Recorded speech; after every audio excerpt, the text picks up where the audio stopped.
Assalamualaikum warahmatullahi wabarakatuh. Perkenalkan, nama saya Vivi Sapitri, NPM 2011080281, kelas BKPIC, dosen pengampu Mistika Perbioni MPD.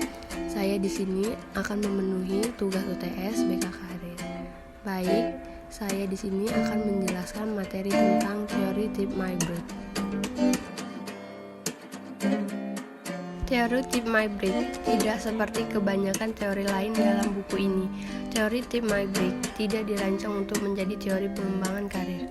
Lalu, kenapa dimasukkan?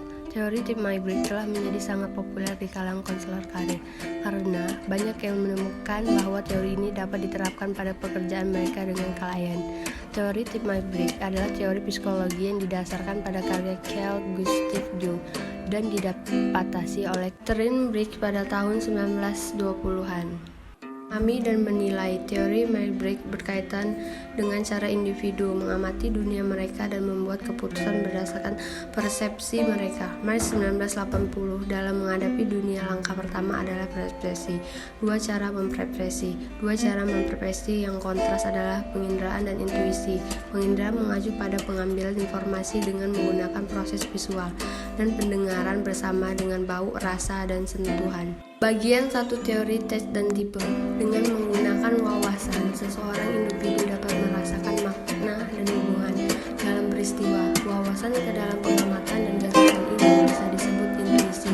Intuisi mengambil informasi yang terlihat dan pendengaran dan lain sebagai dasar dan melampauinya. Dua cara menilai. Sama seperti ada dua jenis persepsi, penginderaan dan intuisi. Ada dua jenis penilaian pemikiran dan perasaan. Setelah mempersepsikan suatu peristiwa, seorang cenderung bertindak dalam satu cara berpikir atau merasa. Kombinasi persepsi dan judging, karena persepsi mendahului penilaian kedua. Fungsi ini digabungkan dalam individu Myers 1980 menjelaskan 4 kombinasi. Persepsi dan penilaian terdapat terjadi A. Merasakan, berpikir, meskipun mengandalkan penglihatan, pendengaran, dan indera lainnya. Orang-orang ini membuat keputusan berdasarkan perasaan mereka, sadar akan pentingnya perasaan bagi diri mereka sendiri dan orang lain ketika membuat keputusan. B. Penginderaan dan perasaan. Meskipun pengandalan penglihatan, pendengaran, dan indera lainnya, orang-orang ini membuat keputusan berdasarkan perasaan. Mereka sadar akan pentingnya perasaan bagi diri mereka sendiri dan orang lain ketika membuat keputusan. Ekstroversi dan introversi. A. Ekstrovert seringkali suka mengambil tindakan. Mereka ingin bekerja dengan orang lain, dengan berbicara dan berinteraksi. Mereka lebih suka berbicara langsung dengan individu daripada menulis memo. B. Introversi dan ekstraversi digunakan dalam kombinasi dengan penilaian dan preferensi dalam sistem Myers-Briggs. Beberapa orang lebih suka menggunakan penilaian dan preferensi di dunia luar, yang lain di dunia batin. Proses dominan dan tambahan. Proses yang dominan adalah yang membimbing, ini adalah jenderal, dan proses pembantu adalah letnan. Apa yang membuat hal ini sangat rumit adalah bahwa untuk ekstrof huruf terakhir dari kode J atau P menunjukkan proses yang dominan. Untuk introvert huruf terakhir menunjukkan fungsi tambahan. Alasan untuk ini adalah karena introvert berfungsi di dunia batin.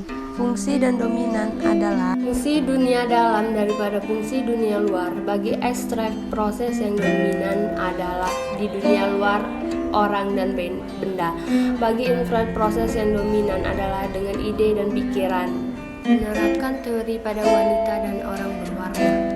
Secara umum, perbedaan budaya dan gender belum menjadi fokus utama penelitian dalam kajian tipologi Myers-Briggs.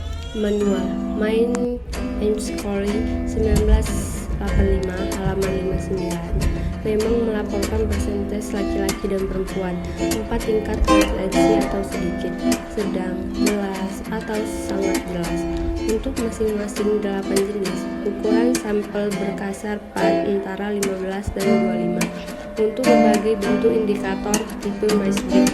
Singkatnya, Myers 1962 memperkirakan bahwa sekitar 65% Wanita di Amerika Serikat lebih menyukai perasaan daripada berpikir, dan sekitar 60% pria di Amerika Serikat lebih menyukai perasaan.